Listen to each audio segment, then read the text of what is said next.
An eclectic smorgasbord of arts expression will once again be gracing Charleston during this year's Spoleto Festival. We're happy to be joined by Mena Mark Hanna, the festival's general director. Great to have you. Happy to be here. Last time we met with you, we were actually in the courtyard of the Spoleto headquarters downtown. So It's nice to have you in studio. And here we are again talking about one of the most beloved and favorite festivals Charleston has every single year. So what do you have in store? What's kind of at the top of your list? Well, I mean, Spoleto is just such a spectacular place. You know, it's one of the premier performing arts festivals in the country. It's interdisciplinary. It produces. It creates new work. So, you know, so thankful that this could happen in a jewel of a city like Charleston. Yeah. This is the world stage during Spoleto, and we're thankful for that opportunity. And you give us many days in order to enjoy all of this as well. Yes. So no excuse not to at least many get one days, ticket something. many days, and a lot of events per day. That's right. Okay. So start us off. What should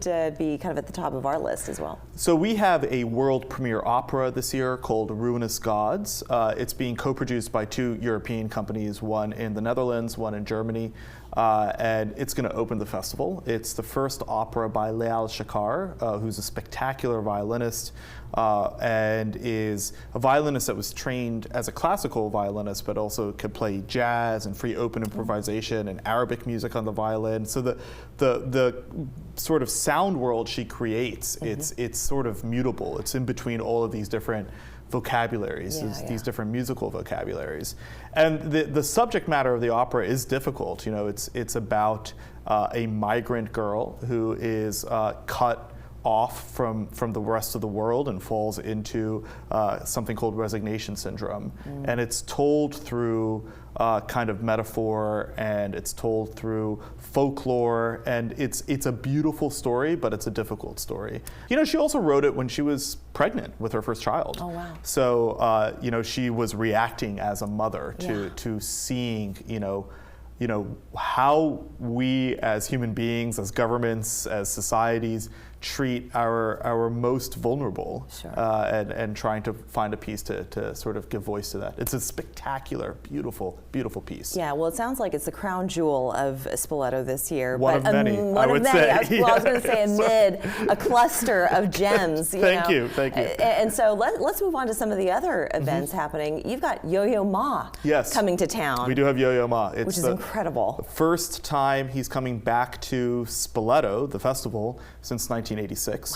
Wow. And it's a new program. He's never done this anywhere else. So it's a reflection of the Bach cello suites, how, you know, performing the Bach cello suites around the world have informed his life and informed his practice as a cellist, and then informed his interpretation of those pieces. So to have Yo-Yo come and perform this in an intimate setting and also talk about it, it's a once-in-a-lifetime opportunity, and right now it's the only place you can see it is at Spoleto in Charleston. That's amazing. And before we got started here, we were talking about that kind of being in the 80s when he was here first, as sort of the start of his meteoric rise. And you said that's true for many artists who come to Spoleto, but now Spoleto is so many years along that really it's one of those, I think, challenging maybe and maybe at the top of the list places in which to make your name. That's right. So it's also grown. It's grown. Tremendously. Yeah, I mean, I think it's seen as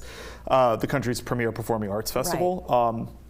It's in the company of very few as an interdisciplinary performing arts festival that also produces.